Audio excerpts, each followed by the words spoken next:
전체적인 정리는 수업의 마무리에서 하기로 하고요. 우선 이 구문이 어떤 경전에서 어떤 경우들에 나타나고 있는지 그 용례를 먼저 보도록 하겠습니다. 자, 첫 번째는요. 디가니까야 1번 법망경이라는 경전에서 나타나고 있습니다. 얼마 전에 우리가 법망경의 62가지 삿된 견해에 대한 공부를 한 적이 있는데요. 그 중에 하나 보면 과거를 모색하는 18가지 경우 중에 애매모호함이라는 경우들이 있었습니다. 애매모호한 자들의 주장에서 이 구문이 나타나고 있습니다. 먼저 경전 읽어보겠습니다. 비구들이여, 그러면 세 번째 사문 바라문 존자들은 무엇을 근거로 하고 무엇에 의거해서 애매모호한 자가 되어 이런저런 것에 대해서 질문을 받으면 얼버무리거나 애매모호하게 늘어놓는가? 비구들이여, 여기 어떤 사문이나 바라문 존자들은 이것은 유익함이다 라고 있는 그대로 꿰뚫어 알지 못하고 이것은 해로움이다 라고 있는 그대로 꿰뚫어 알지 못한다. 그에게 이런 생각이 든다. 나는 이것은 유익함이라고 있는 그대로 꿰뚫어 알지 못하고 이것은 해로움이라고 있는 그대로 꿰뚫어 알지 못한다. 만일 내가 이것은 유익함이라고 있는 그대로 꿰뚫어 알지 못하고 이것은 해로움이라고 있는 그대로 꿰뚫어 알지 못하면서도 이것은 유익함이라고 설명하거나 이것은 해로움이라고 설명한다고 하자. 그러면 어떤 학식 있는 사문 바라문들은 영리하고 다른 자들의 교리에 능통하고 머리털을 쪼갤 수 있는 능숙한 궁수처럼 요점을 지적하고 이 유익함과 해로움에 대해 그들은 나에게 질문하고 이유를 추궁하고 대화할 것이다. 그들이 나에게 질문하고 이유를 추궁하고 대화하면 나는 그들에게 대꾸하지 못할 것이다. 내가 그들에게 대답하지 못하면 그것은 나에게 곤혹스러운 것이고 곤혹스러운 것은 나에게 장애가 된다. 이처럼 그는 질문 상황을 두려워하고 질문 상황을 혐오하여 이것은 유익함이다 라고도 설명하지 않고 이것은 해로움이다 라고도 설명하지 않는다. 다만 이런저런 것에 대해서 질문을 받으면 얼버무리거나 애매모호하게 늘어놓아서 나는 이러하다고도 하지 않으며 그러하다고도 하지 않으며 다르다고도 하지 않으며 아니라고도 하지 않으며 아니지 않다고도 하지 않는다 라고 대답한다.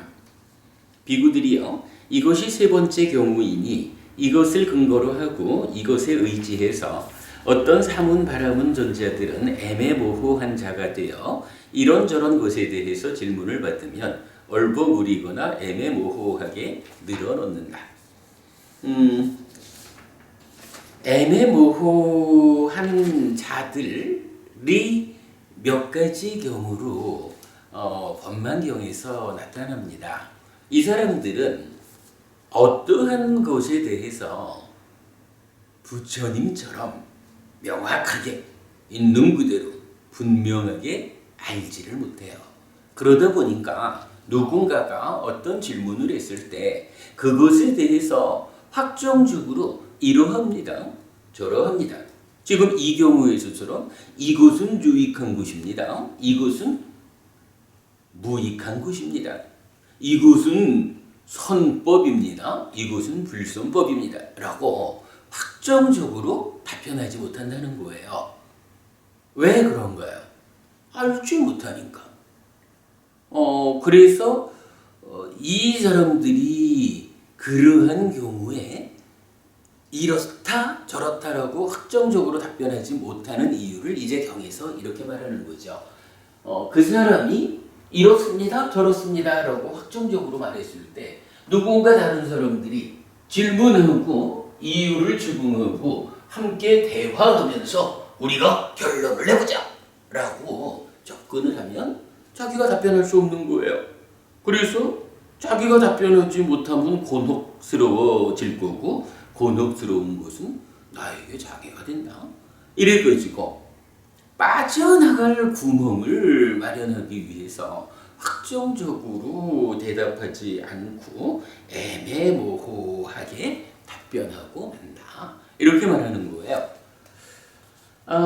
애매모호하게 답변한다라는 이것이 결국은 이제 법만경의 62가지 삿된 견해 중에 하나로 나왔다라는 것은 뭐냐 하면 부처님은 그거 올바르지 않은 것이다 라는 입장이죠.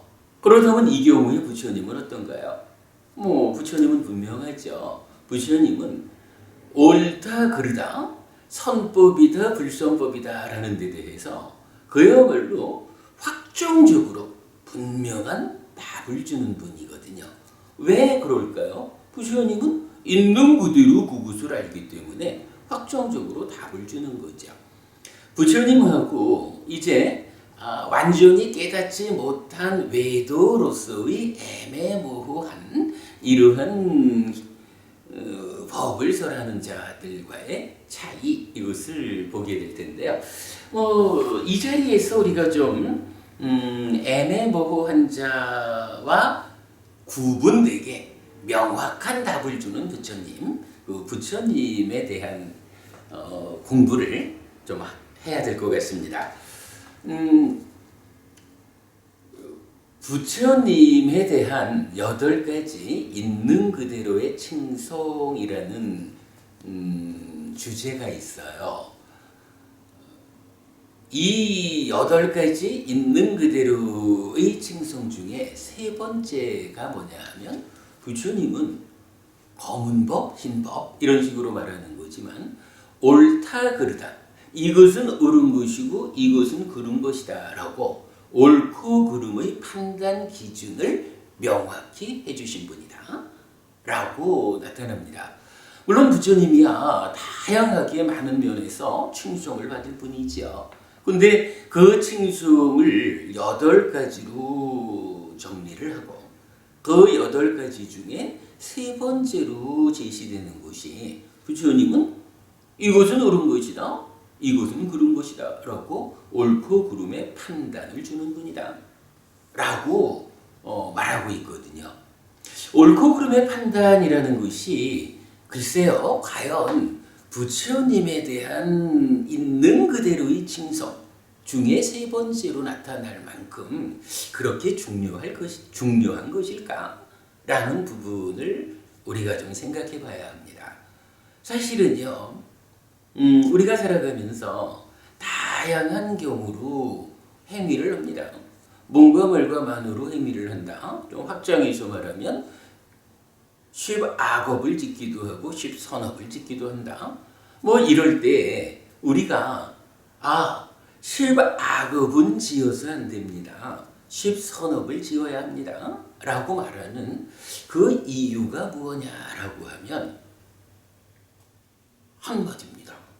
부처님께서 말씀하시기를 10악업은 괴로운 과와 보를 가져온다. 거기에 비해서 10선업은 행복한 과와 보를 가져온다 라고 확정적으로 기준을 주셨기 때문이다. 만약에 부처님께서 10악업, 10선업 이런 식으로 명확한 행위의 기준을 제공해 주지 않으셨다면 이제 우리가 살아가는 가운데 누구나 마찬가지로 괴롭기는 싫고 행복하기를 바라거든요. 그럴 때 내가 어떠한 행위를 하면 괴로움을 만들지 않고 행복을 만들 것인가? 라고 생각하게 됩니다. 그런데요, 이게 사실은 쉬운 일이 아닌 거예요. 그러니까 애매모호한 자라고 말하지만 이 사람들도 사실은 시정잡배 같은 사람들은 아니라고요. 나름대로 고도의 자기 학문의 과정을 통해 가지고 많은 사람들의 지도자로서 있는 사람인데 그 지도자의 한 사람으로서도 명확하게 이거다 저거다 라고 판단할 수 없기 때문에 애매모호하게 이것도 아니고 저것도 아니고 하면서 넘어가고 있거든요. 사실은 그런 겁니다. 우리가 살아가면서 정말로 내가 이러한 행위를 하면 이 행위의 결과가 괴로울 것이다. 이 행위의 결과가 행복일 것이다. 라고 분명히 알지 못하는 거예요. 그러다 보면 이제 내가 행복하자라고 하는 하나의 방향성을 가지고 하나의 지향을 가지고 살아가자라고 할 때 어떤 행위를 내가 해야 될 건지 사실은 이걸 모르는 거예요. 이걸 모른다라는 것은 매 순간순간 살아가면서 순간순간 어떠한 행위를 할 때 이 행위의 결과가 어떠한 것일까라고 스스로 알지 못하는 거예요. 그러기 때문에 행위를 할 때마다 이걸 해도 될까 해서는 안 될까라고 망설여야 되는 거거든요.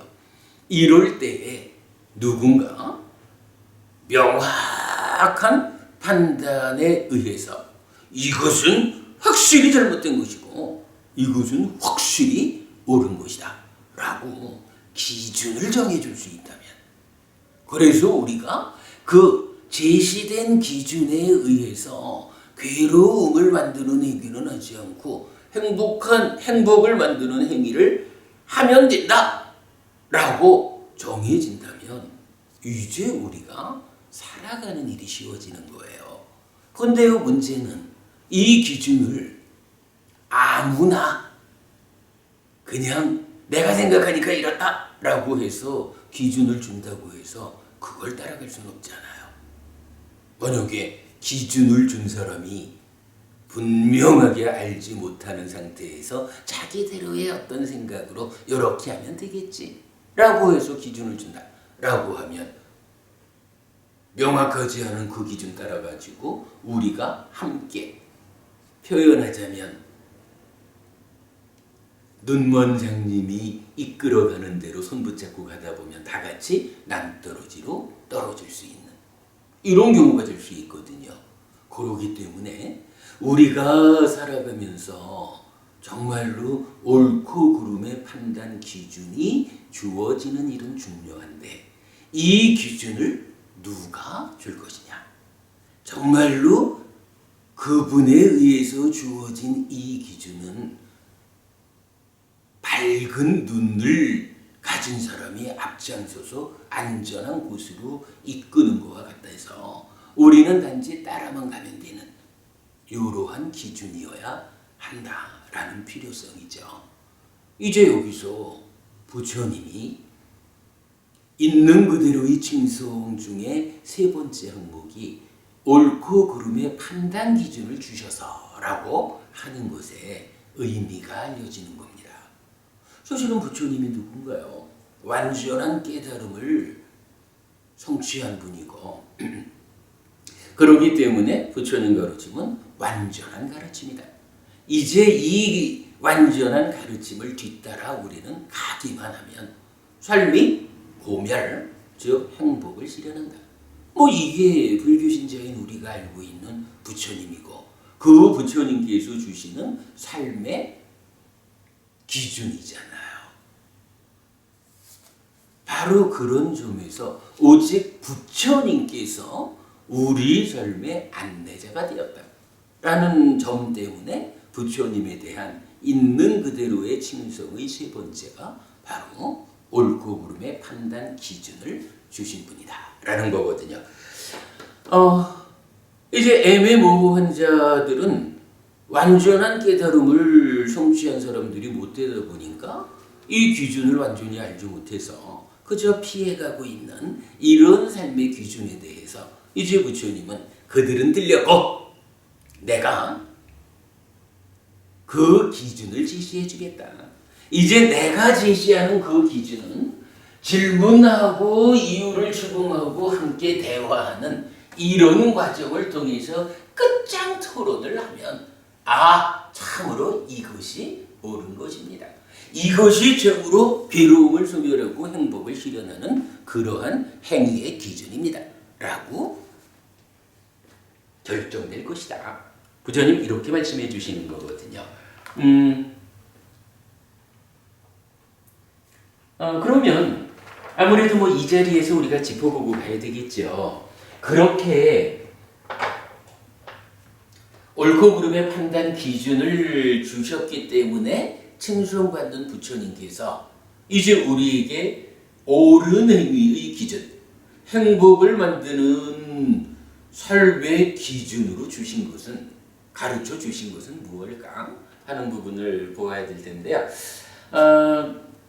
경전은 이제 몇 가지 이야기를 해줍니다.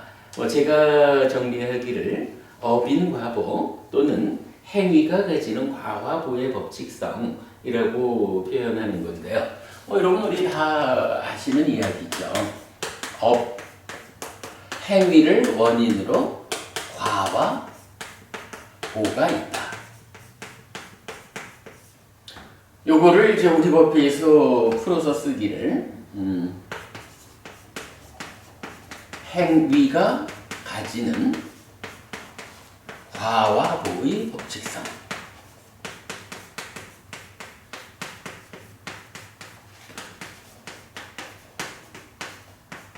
이렇게 말하는 거죠.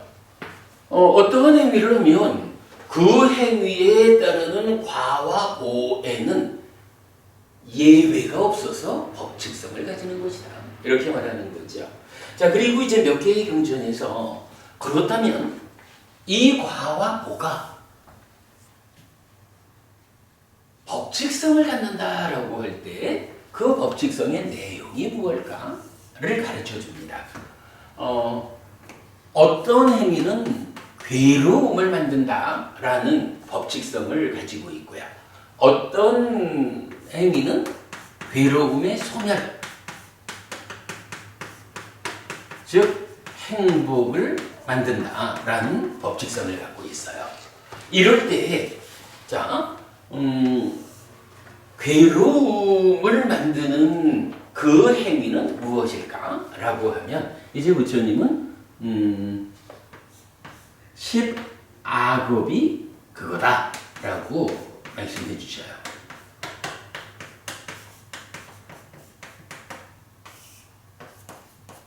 첫 번째 경우입니다. 그런가 하면 대응하는 곳으로 10선업은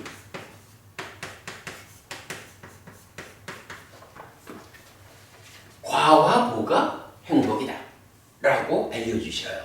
그런데 우리가 여기서 분명히 알아야 되는 것은요, 이제 부처님께서 10악업은 괴로움을 만들고 10선업은 행복을 만든다 라고 단정적으로 가르쳐 주신 이거는 이제 누구하고라도 질문하고 이유를 제공하고 함께 대화하는 과정을 거쳐서 끝장 토론을 해봐도 참으로 10악업은 괴로움의 과와보를 가져오는 법칙성이 있는 것이다 라고 결론을 맺게 되는 것이고요. 10선업이라는 것은 그러한 끝장 토론에 의해서 보면 고멸적 행복의 과와보를 가져오는 법칙성을 갖는 것이다 라고 결론을 내게 되는 것이다. 이렇게 알려주는 겁니다. 예외가 없다는 겁니다. 자, 그런가 하면 또 좀 다른 방법으로 제시를 해주기도 합니다.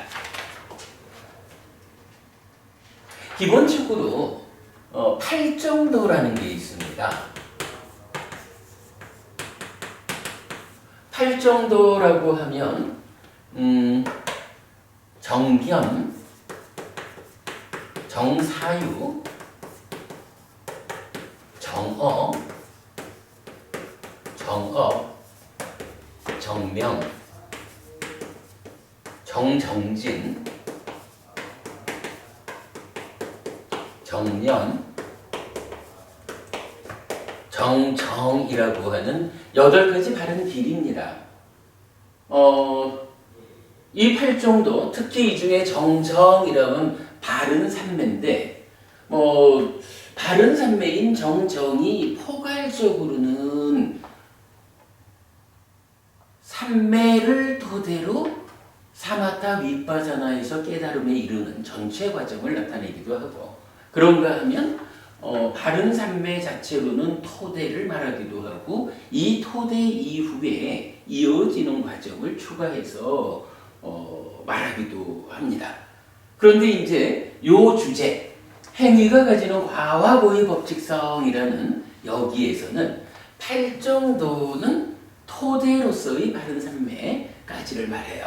그리고는 거기에 더해가지고 바른 삼매 위에서 사마타를 통해서 얻어지는 바른 알미라는 것을 말하고요. 그 다음에 다시 윗바사나를 통해서 완성되는 바른 페탈이라는 것을 말해줘요.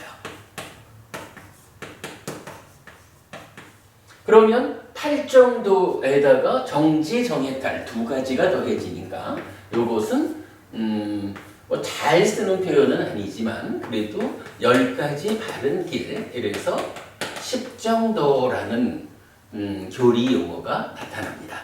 몇 가지 경전에서 깨달음으로 가는 길, 팔정도에 두 가지가 더해져서 십정도, 이렇게 나타나고 있습니다. 자, 바른 삼매라는 토대 위에서 바른 암, 그리고 바른 해탈, 요게 사마타를 통해서 얻어지는 결과로 볼 수 있고요. 정해탈이라는 것은 윗바사나를 통해서 얻어지는 결과라고 이해할 수가 있습니다. 자, 그래서 십선업 말고 이렇게 수행의 경우 8정도에다가 정지, 정해탈이 더해진 10정도야말로 고멸, 즉 행복을 가져오는 과와 보의 법칙성에 어긋남이 없는 바로 그거다 라고 부처님은 명확하게 확정적으로 말해줄 수 있는 거예요. 부처님은 완전한 깨달음을 성취한 그런 스승이기 때문에 애매모호하게 피해가지 않고 십선업과 마찬가지로 십정도가 또한 그거다, 이렇게 답을 줍니다. 그러면 이제 마찬가지 십선업에 반대되는 것인 십악업이 괴로움을 만드는, 그러니까 확정적으로 괴로움을 만드는 것이듯이 이제 케이스 2에서는 이게 사실 뭐 사도라는 표현을 잘 안 씁니다만은 어쨌든 8가지 삿된 길, 그래서 사견 사사유, 그러니까 바르지 못한 견해, 바르지 못한 사유, 바르지 못한 말, 내지 바르지 못한 삼매까지 이렇게 가고요. 마찬가지 이어가지고 삿된 암, 그리고 삿된 해탈,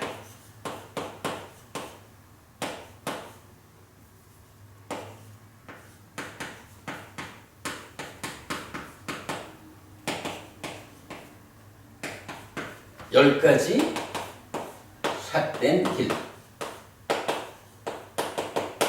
요것은 확정적으로 괴로움을 만드는 길이다 라고 알려줍니다.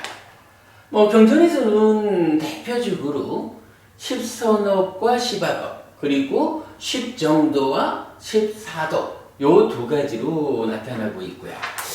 사실은 그러면서도 이제 한 가지 경우를 좀 더 보여주는데,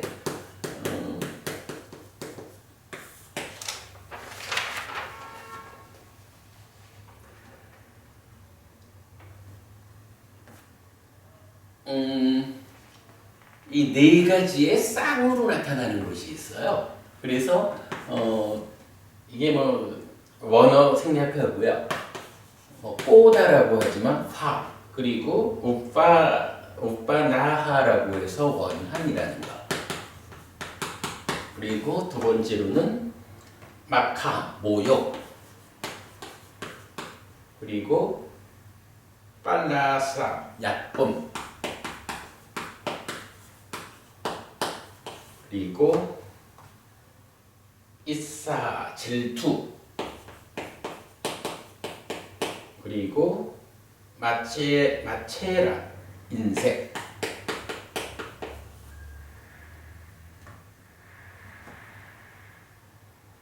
그리고 4번이 마야라고 해서 사기, 사태이야 거짓. 그리고 5번이 우리가 이제 굉장히 중요하게 생각하는 거지만 힐이 오따빠라는 거에서 힐이 없음, 오따빠 없음. 이렇게 5가지의 쌍으로 나타나는 10가지 법들은 어떠한 경우에도 괴로움을 만드는 것이다 라고 나타나고요. 그런가 하면 10선업의 경우로는 이제 1부터 5까지 각각 요것의 부정, 화내지 않음, 원함 같지 않음, 모욕하지 않음, 약보지 않음, 질투하지 않음, 인색하지 않음, 사기치지 않음, 거짓하지 않음, 힐이 오따빠. 이렇게 반대되는 10가지는 행복을 결과맺는 것이다 라고 또 확정적으로 경전은 말해줍니다. 이래서 오늘 우리가 사실은 굉장히 중요한 한 가지를 보는 거, 끝장 토론을 해봐도 부처님에 의해서 확정적으로 가르쳐진 요 3가지 10악업과 14도와 요 10가지는 괴로움을 만드는 것이고 10선업과 10정도와 요 10가지의 반대말은 확정적으로 행복을 만드는 것이다 라는 요 부분을 보는 것은 굉장히 중요한 의미가 있습니다.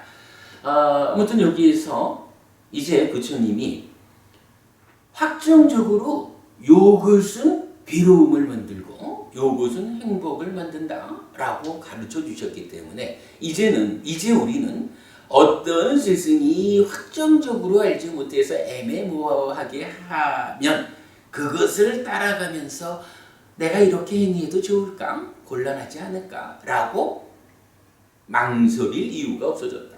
우리는 오직 부처님께서 가르쳐 주신 바에 의하면 이러한 행위는 괴로움을 만드니까 나는 하면 안 된다. 이러한 행위는 행복을 만드니까 내가 해야 되는 행위다. 라고 판단의 기준을 명확히 하고 이제 실천만 하면 된다. 요거 행위의 기준이 주어졌다라고 하는 것이 우리의 삶의 과정에 얼마나 커다란 힘이 되는지, 그리고 그러한 기준을 주신 분이기 때문에 부처님은 그렇게 칭송받는다라는 부분을 일단 첫 번째로 보았습니다.